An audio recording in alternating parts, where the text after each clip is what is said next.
Le séminaire gouvernemental consacré à l'adoption du PGT 2013, c'est-à-dire le programme de travail du gouvernement durant l'année 2013, s'est réuni ce mardi matin au palais présidentiel. Tous les ministres étaient présents. Le président de la République en a présidé l'ouverture. Ce séminaire gouvernemental, tout comme le précédent qui s'est tenu en 2011, toujours au palais présidentiel, va permettre, comme l'a expliqué le Premier ministre Daniel Kablan-Duncan, au gouvernement d'harmoniser son travail en définissant des actions prioritaires et en adoptant un plan d'action cohérent. Un volet de ce séminaire sera consacré au bilan de l'action gouvernementale au cours de l'année 2012. Excellence, Monsieur le Président de la République, l'adoption du programme de travail gouvernemental est un moment fort du processus de travail gouvernemental. En effet, le PTG permet au gouvernement de se doter d'un plan d'action cohérent, lui donnant une claire visibilité et lisibilité et induisant ainsi pour lui la capacité de mesurer son efficacité et de faire une bonne évaluation de ses résultats. Nous savons que nos compatriotes attendent du gouvernement qu'il tienne ses engagements, lesquels ont été consignés notamment dans le plan de développement PND 2012-2015. Et le PTG, qui est la traduction annuelle du PND, est un instrument d'impulsion de l'action gouvernementale qui fait ressortir les activités devant être concrétisées sur le terrain par les différents ministères, chacun selon ses attributions.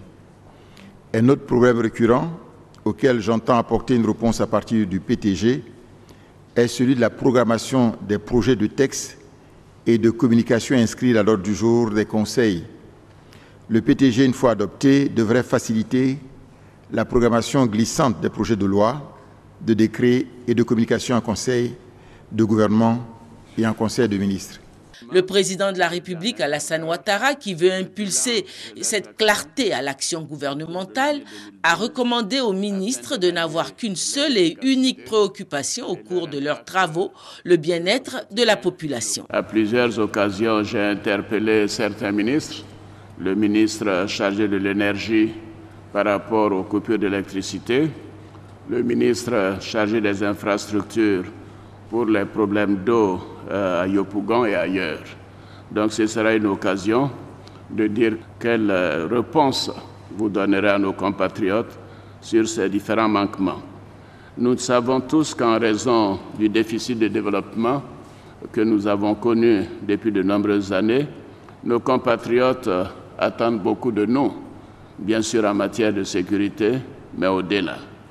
Dès lors, il importe que chaque membre du gouvernement redouble d'efforts et d'imagination afin d'apporter des solutions concrètes aux besoins et aux attentes de nos populations.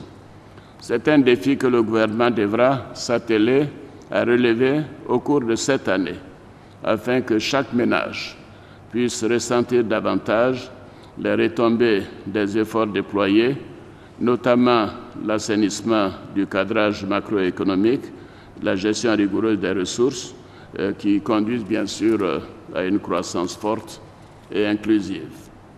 Vous comprendrez donc l'intérêt particulier que revêtent les travaux de ce séminaire et l'intérêt que j'accorde personnellement à vos travaux.